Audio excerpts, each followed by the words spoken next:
So Adam Landis with Branch, and I'll let you guys introduce yourselves. Yeah, do the mic check thing as well. Hi there, everyone. My name is Paula Keogh. I'm a projects consultant at mParticle, which is a customer data platform provider.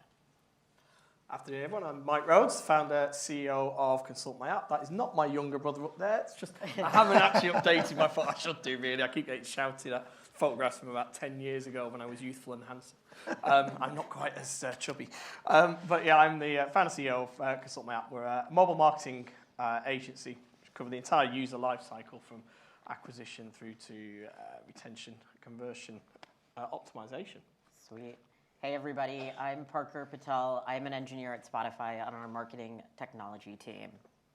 Wonderful. Okay, so the way that I'm going to go about doing this is I'm going to kick it off, direct questions at people, get them to answer it, and then if you folks want to chime in afterwards, if you have something to say on those directed questions, go for it. Otherwise, after I get through those and direct them straight at the people, I'll open them up and you guys jump in first. Now, Mike, since you were the loudest, you get to start. Great. You deal with a lot of different clients, and in the face of a market uncertainty, how are your multiple clients planning to make changes in the coming year of their strategy with marketing? So the two things I think are overriding themes that we've seen over the last sort of 6, 12 months. The first of which is one that it's just been touched on quite a lot, is reducing acquisition spends. And even if they're not being reduced, they're certainly not going up, and people trying to get a lot more bang for their buck out of their acquisition. Now, there are lots of things in there, and I could talk for days about how to improve an acquisition strategy, but a lot of it comes down to making sure certainly you are leveraging organic correctly.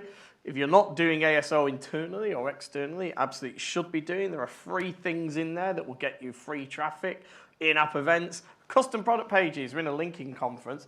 Getting CPPs whacked into your links out of Branch. Sorry, CPPs? Oh, custom product pages. I do apologize. There's a lot of acronyms in this industry, yes. Yeah, I'll use lots of them. So custom product pages, Apple released them about 6 months ago now. They're still not being widely used, but it's a wonderful way of tailoring your store listing, whereas before you had a store listing and you could update it once every time the app was released. Now you can create lots of versions of that. If you've got an advert on Facebook for Chinese food, put Chinese food in your imagery on the store listing, it will convert a lot better. But anyway, if you do use custom product pages, they will drive up your conversion rate, and we have some really big improvements we've seen from our clients really across the globe where CPPs have worked really, really well. So there's that, there's in-app events. I mean, there's other bits and pieces really, product page optimization, Google experiments. I could go on, but there's no reason that you shouldn't be doing them internally if you don't want to work with an external agency. There are lots of things in there that aren't massively complex that I would say I would absolutely just pull out of the bag. The other thing to remember is if you are using an agency and you're using an archaic one, the old, actually I won't mention them, I will get in trouble, Dentsu, or one of the old networks. But if you are, they were great at digital, great at web, but they may not be the best partner for you for mobile. We've got a large automotive client in the US. We discovered that they were using Apple Search Ads, and they were throwing, we sort of looked at their brand campaigns that were massively overly bidding and spending. And, we worked to balance their organics and they paid on ASA because the brand was just spending way too much. It's already getting picked up on organic. They were wasting, by our reckoning, about $450,000, $500,000 a month. Just by spending money on traffic. ASA looked great, and they were, oh wow, yeah, really cheap campaigns. Is that cannibalization you're saying? Yeah, absolutely, yeah. So it's cannibalization was a killer, but that's just because nobody had visited the mobile-specific channels to figure out if you're using Google campaigns, are you converting on conversion? Are you optimizing on conversion events, and actually which events are you using because you need a lot of data. Lots of different stuff, but ultimately definitely worth having a look. The other piece, and I'm conscious I don't want to take. Well, let me stop you there for a moment, because you're saying cannibalization. I've heard a lot about incrementality. ASA is something a lot of people think about. I hear questions about cannibalization a lot. How did you measure that? Yeah, so it's not that complicated, would you believe? But ultimately, you want to look at what keywords in the Apple land. We're talking specifically iOS cannibalization here. Which keywords are you organically ranking 1 for? Now that will change day on day. But if you've got a daily refresh of your keyword universe that you're tracking, that should be absolutely fine. What you're looking to do is essentially switch down the paid activity on the campaigns that are targeting those keywords you're at position 1 for, to the point where your organics start to lift. So what you'll see is your spend goes down, your organics lift. You will get to a point where you are under cannibalizing, and there is an optimal sweet spot, but it's all about making sure that you're tracking your organics, and you have to just do it at an aggregate level. So don't pick Christmas time to do this because, of course, there'll be seasonal variations and all sorts of craziness going on. But that's absolutely what we did for this client, and we just picked a nice, quiet few weeks just to slowly drill it down and see what the results were. That's a great one, and it sounds like you've got a lot more to talk about, which is great, which we'll get to in another question. Does anyone else want to weigh in on that one? I mean, I think one of the most important things to do as the landscape changes is really focus on measurement as well. So I think the point on incrementality is super important. So I think what we do at Spotify is really take a look at what channels are driving incremental effectiveness, especially from an acquisition standpoint. So I think for any advertiser right now, it's really honing in on the channels that are really going to drive that incremental gain, and really start tracking that over time, because that's how you can optimize your channel budgets more effectively, and really get your bang for your buck at the end of the day. Yeah. Excellent. Paula, I'm going to pick on you next. You see a lot of different technologies in your role and a lot of different kind of what's changing in the market. What technologies do you think will be most transformative in the marketplace in the coming year? Well, I've been in the CDP space for a long time, so that's where I'm going to start fairly inevitably. But there's probably a good reason for that, right? Because I think some examples of how some of the brands that we're working with right now are sort of using the tech to transform it. There's probably a couple of high-level ones and then some really tactical ones that I think will continue to be transformative, because, of course, they weren't not transformative last year or the year before, but I think there's more of a tight focus on it now, of course. So I think some of the things that we are getting excited about with our customers is AI. Yep, I was the first to say it. AI predictions, but it is quite cool used correctly, and I'm sure we'll come on to the used correctly bit. But because traditionally, again, in the CDP space, traditionally they have been very focused on connecting data from A to B and building a customer profile, which is hugely vital, but that's kind of where it stopped, because 10 years ago, that's kind of all you could do. But I think now, because of CDP and various other parts of the MarTech stack are able to provide a layer of kind of predictive analytics as part of that, and predictive intelligence as well, you can really realistically, in this coming year and beyond, start to not just activate data, but also start to be really very clever with some of the intelligence there. So not only have you got all of the data in one place, which you've had for a while if you're using a CDP, then the recommendations on how to activate it become a little bit more interesting and specific to your sort of ever smaller, ever segmented chunks of customers that you're trying to talk to. So I think that's super useful. Couple of tactical approaches as we look at transformative technologies, again, in my world, are some small things. Being able to save money, which we've heard a lot about today, but being able to save money on some of the downstream connected tools. Again, if you have a CDP in the middle of that data source, CDP, connected downstream tools. Even silly things like being able to easily and non-technically control the amount of events being sent down to those tools. I mean, a lot of these tools charge you cash for that. Right. So being able to actually filter those on and off. I mean, I'm not even going to go into the sort of, the compliance side of, not having to send data that you don't need. In terms of saving cash, that's a tactical, transformative process that you might need this year. And the only other thing I was thinking of when we're sort of considering this question is some really simple stuff, like giving your CRM a chance, right? So, I wonder, and some of the people that we're working with are doing precisely this right now. Don't waste money on ad spend wherever you're spending it. If actually you know that this particular cohort, this particular chunk of users is actually going to click on the email or do that action that you're requiring them to do via CRM. So I think it's all about trying to save money and trying to save a bit of time and effort, but I think they're some of the tactical things. And I suppose the only other point I would make is, as long as you've got a tech stack that's agile and flexible and you're able to test and learn new tools, switch things on, switch things off, without having to, go to your engineering team or that sort of thing, then I think you're probably in a good place. So that was my thoughts. Any new tech?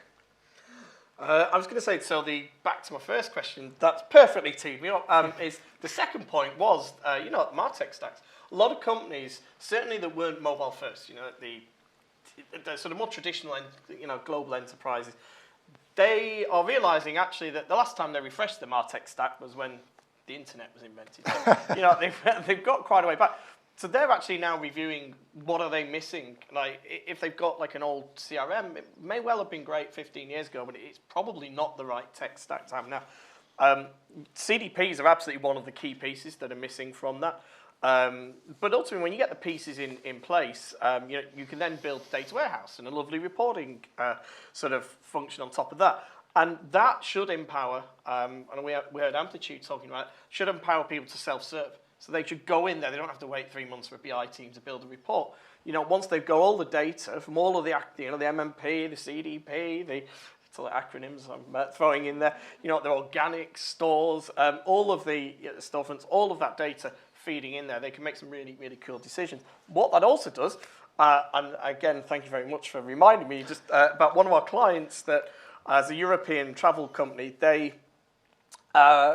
were massively oversending data. So we're talking about money saving. We've talked about all the stuff we can do on UA. Have a look at your events. This particular customer engagement platform when they were using charged by event, and we were talking about saving money for free.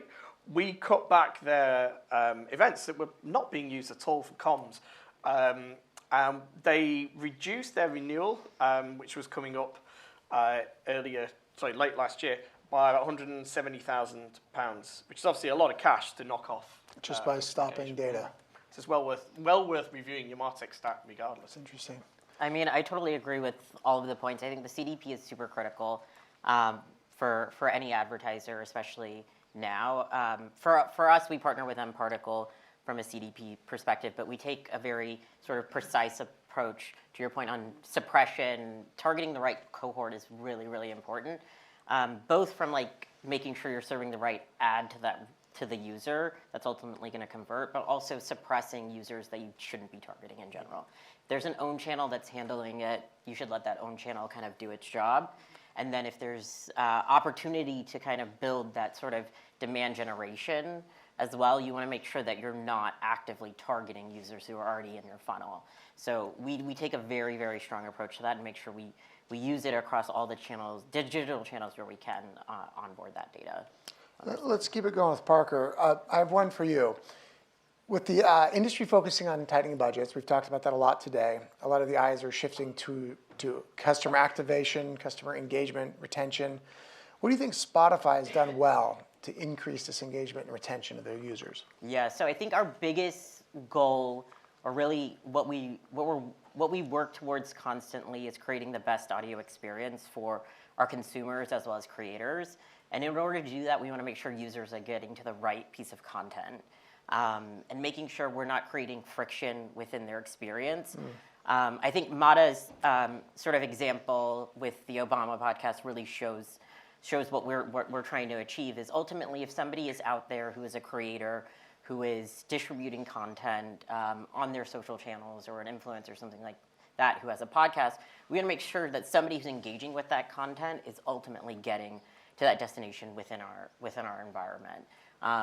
And that's really helped us make sure that we are improving that user experience and driving home what that creator's intended destination is for that user.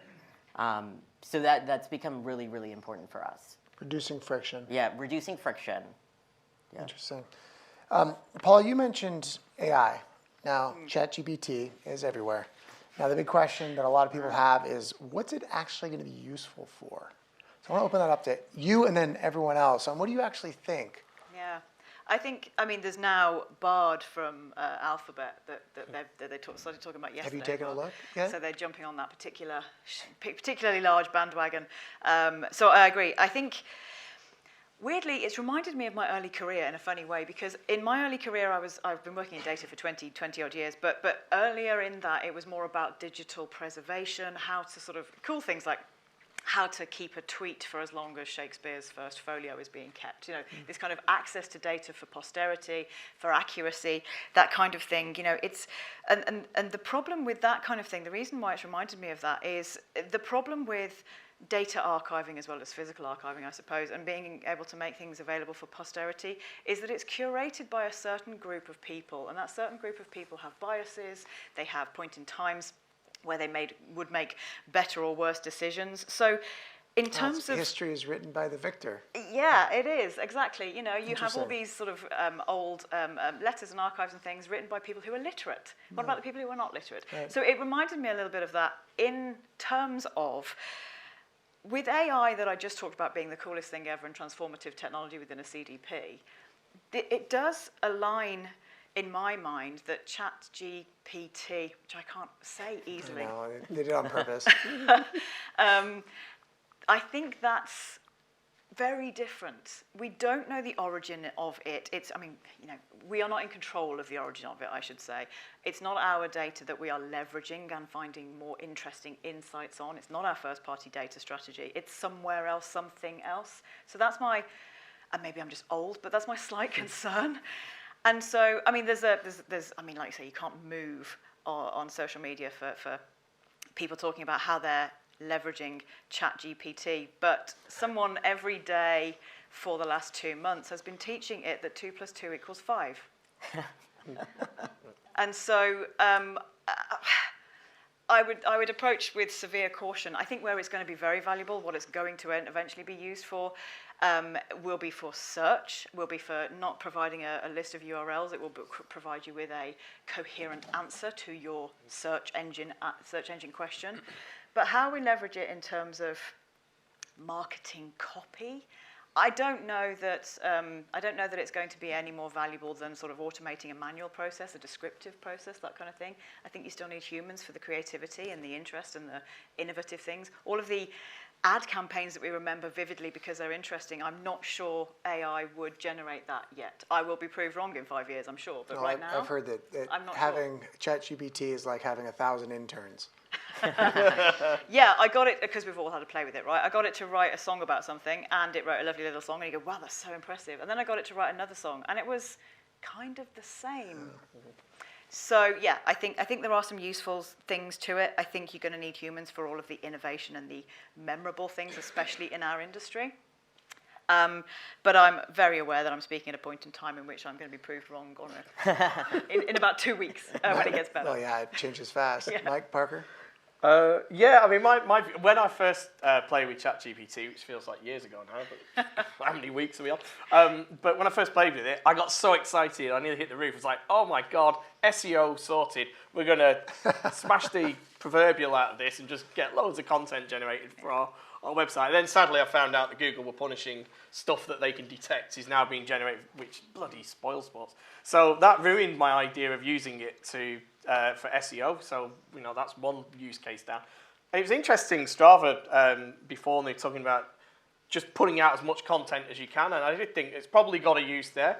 But of course, you know, a lot of that was also around creative pieces and actually knocking out assets, which, well, I guess the eDALI can do. But my take on it is it will absolutely produce reasonable answers. So I asked it, well, what is the importance of conversion rate optimization to an acquisition funnel? Thinking it's got no chance, but it gave something reasonably coherent. I mean, you could tell that it didn't really know what it was talking about, but it didn't go crazy. So I do agree. I think it will give us better answers to questions quicker. I don't think it's never going to replace an expert in a field. And now Google have stopped it indexing or anything they detect coming out of it. It's also ruined my cost-saving approach. For creating content. Yeah. Yeah, right. I mean, I think +1 to both of what you both said on it. I think it's only as good as what it's being trained on at the end of the day.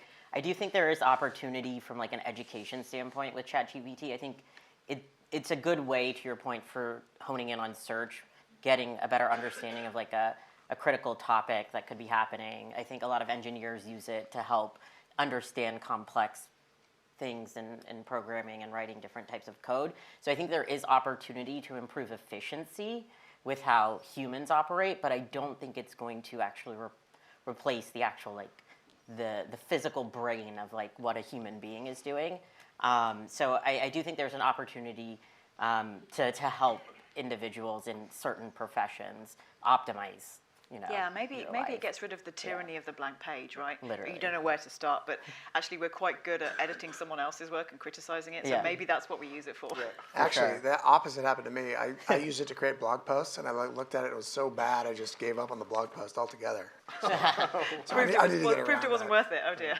So, Mike, you talked about Strava, who was talking about Spotify and their year-end Wraps campaign. So, Parker, I want to pick on you one more time. Yeah. I read in your announcement of the quarterly earnings that you Yeah. had 150 million users that came to the app from the year-end Wraps campaign. Now, that is gigantic, and we all wish we could deal with these types of problems, but how do you go about kind of planning for scale like that as an engineer? So that was we had a very successful Wrapped in 2022. It was about a 20% increase from the prior year in terms of that engagement metric. As you guys are probably aware, Wrapped in itself is a gargantuan effort to plan across like all of Spotify, and it involves a lot of different product teams, a lot of marketing teams, a lot of engineering teams that go into it. But I think what we did very successfully this year is really scale the use of Branch to be able to navigate the user to the intended destination. For those of you who have probably maybe seen an organic post in the wild for Wrapped in December, and you clicked on it and you were already logged in as a user, you'd be taken directly to your data stories. So that's really what we were trying to do, is making sure that users who are Wrapped eligible were able to get immediately to the data stories, and from there it creates virality. Ultimately, people are going to be sharing their data stories with their friends, and it really just reducing friction helps thing. reduce the friction Yeah. and then sustain the momentum ultimately. It sounds a lot like what Strava was saying, Yeah. too. That's cool. Okay, we've got a couple of minutes. I'm going to get through two, and I'm going to try to leave this audience with some real takeaways. So this one's going to be interesting. So all the regulations, lawsuits, policies, they're announced daily, and it's, like I said, whack-a-mole. How is your company, your clients, or someone you heard about dealing or approaching these uncertainties, like in a practical, usable way? Because a lot of people have questions. What are you really doing about it? Or what have you heard people are doing about it, if you don't want to implicate anybody?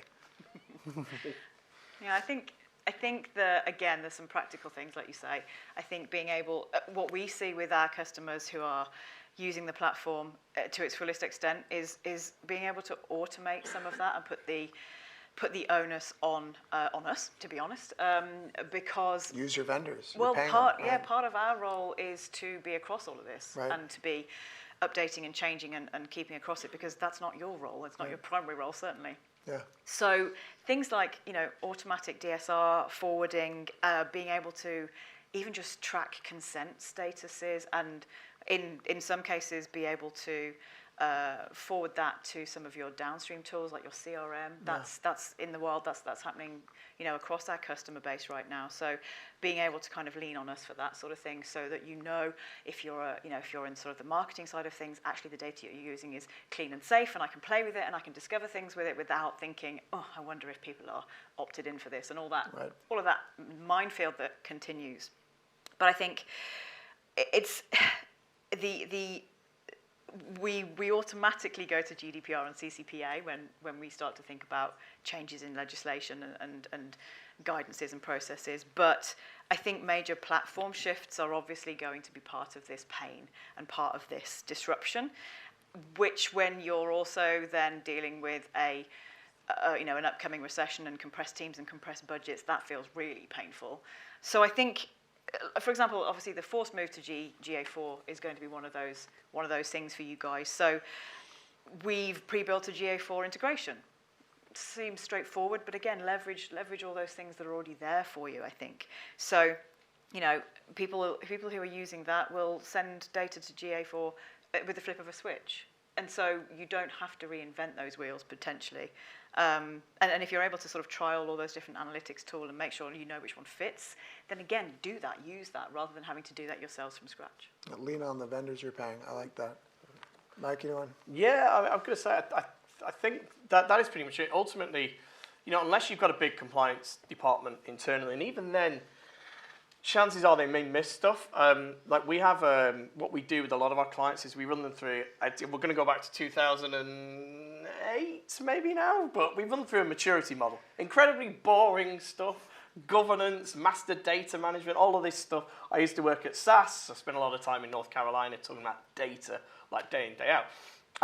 All of this stuff is actually really, really important because, you know, if it's not done properly, there's every chance you're going to get a fine once you get to a certain size that puts your head above the parapet. So we run a maturity model which looks at, you know, what is the governance like in your business around how do you treat data, where is it integrated, who has ultimate responsibility for it, you know, who are the people that are, you know, ultimately responsible for using it, managing it, processing and storing it, and where does it sit? If you go through that process, and I'm sure there's a million other maturity models, but ours is specific for mobile businesses, it will highlight immediately any weak links that you've got in your compliance and adherence to regulations. And of course, you know, it's our job as far as to show you where the issues are, and then of course the companies themselves need to take ultimate ownership of it and go and fix it. Okay, now I want to end on a high note because we got a couple minutes left. When I was up there talking about the economy, I felt like I was at a wake. So I've never used the word headwind before 6 months ago, and now it's in every conversation. We're facing headwinds, but what are the bright spots that you see for your market or your customers in 2023 that we can take away? Like, hey, it's not all so bad. We can look forward to this. I think for Spotify in general, I think creators is going to be a big thing for us in 2023. I think focusing on the creators and having them create content is only going to increase the user experience and create diversity of having that diversity of content is going to drive engagement. So I think that's super important. Back to the basics. Yeah. Like, let's focus on making a better product. That's Correct. a great point. For me, I'm excited. The market is maturing, and I've been after this for years and years and years.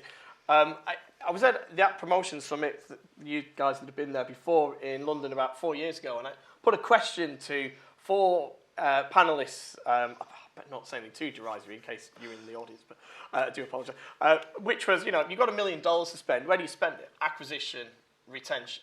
And every single one, acquisition. That's simple. Now, the market is, you know, through, I guess, arguably, we're being forced into that maturity, is maturing. And it means that, you know, the processes we now need to put in place are evolving. And actually, we're getting to a much better position to be able to understand the value of the work we're doing. And ultimately, the technology that's underpinning that is getting a lot better as well. So I'm super, super, super excited that we've got all these new technology platforms. I can see what's going on. It's not just putting money into a black hole. That's great for me because I have a lot of very intelligent people in my business and their jobs would be wasted if it was just, well, we'll give you 100 million, do what you like with it. So for me, that is so exciting. So you view this as a maturation of the industry, and this is natural. Yeah, it's wonderful, wonderful. Yeah, it's a very similar point from my perspective, is that I think when we start to see some really cool ideas from the teams that we're working with, the real imagination, the creation, the creativity, is when we're able to help with some of those really simple things like being able to democratize access to the data in order to have these cool things, as well as saving a bit of time and money to be able to free your teams that are not expanding, I'm sure, anytime soon, to do this sort of stuff. You all have a big list of things that you want to do if only there was time. If only I had access to the data. If only. So I'm excited about being able to help with those sorts of things because I think being able to democratize that data access with things like AI used correctly and that sort of thing, I think is a really valuable thing. And that's where I start to get, like you say, like really, really excited with those ideas that are starting to come to the fore. So back to the basics, and we're going to have to fix something that's been broken for a long time. Yeah. Wonderful. I think that's a great way to end. Thank you guys for being such a diligent and responsive audience. Appreciate it.